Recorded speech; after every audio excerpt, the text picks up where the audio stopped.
On Thursday, Attorney General Merrick Garland announced federal charges being brought against four former or current officers who violated Breonna Taylor's civil rights in the 2020 house raid that led to her death. Detective Joshua James with the Louisville Metropolitan Police Department obtained the no-knock warrant used in the search of Taylor's apartment. Detective James, Keller Goodlett, and Sergeant Carl Mene were charged with falsifying an affidavit. In a separate indictment, Brett Hackinson was charged with using excessive force while executing the search warrant.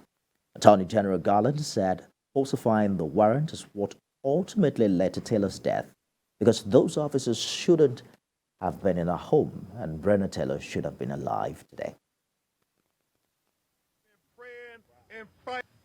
As outlined in the charging documents, the officers who ultimately carried out the search at Ms. Taylor's apartment were not involved in the drafting of the warrant and were unaware of the false and misleading statements it contained.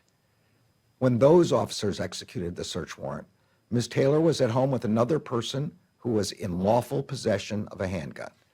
When officers broke down the door to Ms. Taylor's apartment, that person, believing that intruders were breaking in, immediately fired one shot, hitting the first officer at the door.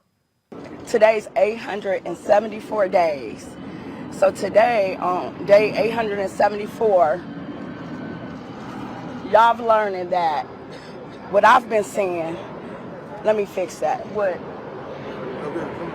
What we've been seeing, and the rest of them back there, what we've been seeing on day one, y'all learning what we've been seeing was the truth. That they shouldn't have been there and that Breonna didn't deserve that. You don't deserve to be where you are and you need to go. And if we don't continue to eat him, one of y'all's on the menu next.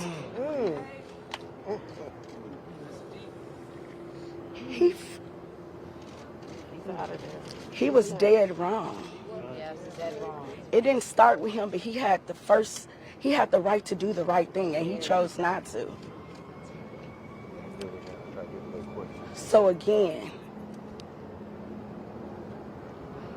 I've waited 874 days